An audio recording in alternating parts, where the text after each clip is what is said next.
Hello and welcome to The Green Room. I'm Jonathan. And I'm Susie, and this is the part of our show where we take you to the green room and give you an inside look into the lives of our guests. And today we have Mark and Danny Bradley with us. They were a collegiate combo who both played at the University of Oklahoma and also both went on to pursue careers in the NFL. And I'd just like to welcome them to the show. Thank you. Welcome. Thank you for having us. Yeah. First of all, I just got to ask you guys, who were you rooting for in the Super Bowl? Man, you know, by being a player, I have to stay neutral, but I have friends that play on both teams, but I kind of stay neutral. I kind of thought that New York was going to win, but and they did. So, Yeah. Well, for me being an NFL agent, I definitely have to stay neutral. Okay. It doesn't Yeah. really matter for me. So Oh, man. it's a great game. It's what you want in a Super Bowl.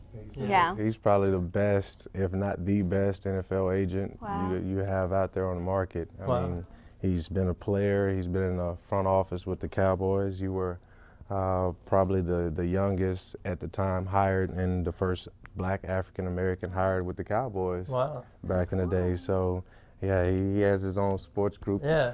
It's called Sports Group Publishing. He's done a great job with it. And I've been, you know, with this whole book project, I've had him locked down pretty good. So Yeah. You can tell he liked bragging on his pops. Can you tell us what inspired your book, Inseparable? you know, I just felt it was a time to write a book such as this time for three main reasons. The first reason is a personal reason of mine, because we slandered and defamed this man back in my hometown of Arkansas for 20 plus years. And I wanted to simply just set the record straight that my father wasn't what we proclaimed him to be back when I was growing up and when all this came out, that my father was a deadbeat father and he went off to play college football, didn't want to have anything to do with us.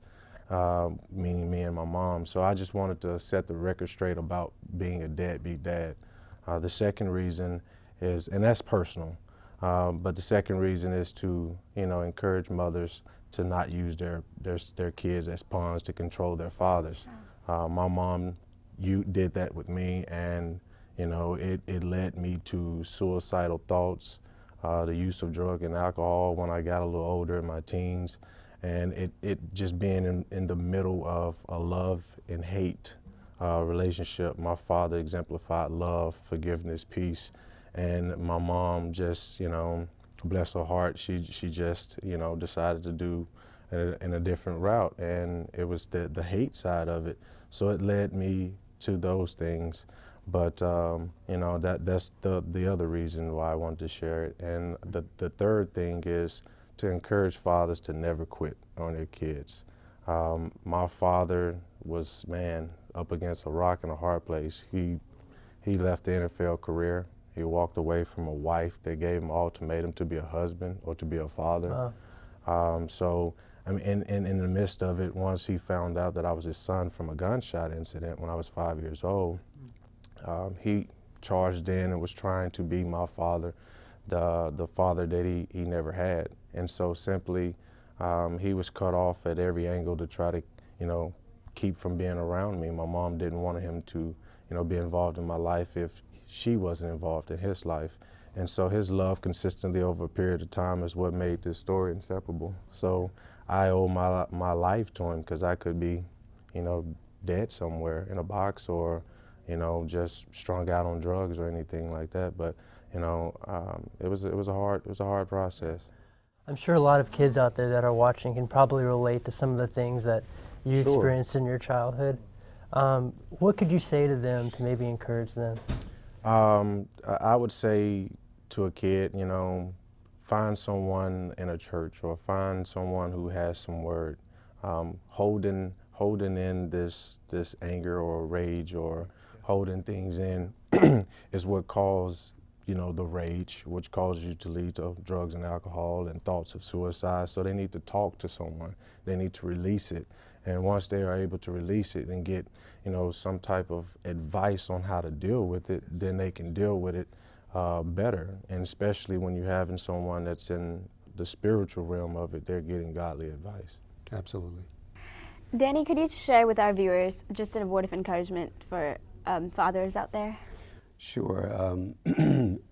For us, this was a really difficult story and a process that just zapped all of my personal energy.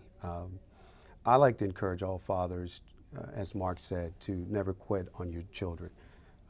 Kids are our assignment, and by the grace of God, the mercy of God, we owe it to them to give them the best that we possibly have, making the sacrifices necessary in order for them to have the best that they could possibly have in life.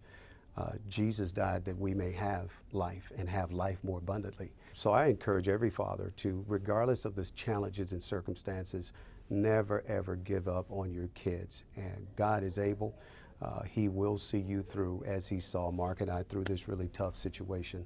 And I just want to encourage mothers to somehow drop the animosity. There's a lot of great moms, some super moms out there doing a really, really great job. But very few people talk about the other side of the family fallout, when there is an irresponsible mom who are typically acting like many of us deadbeat dads. So we just really want to encourage and unify the family.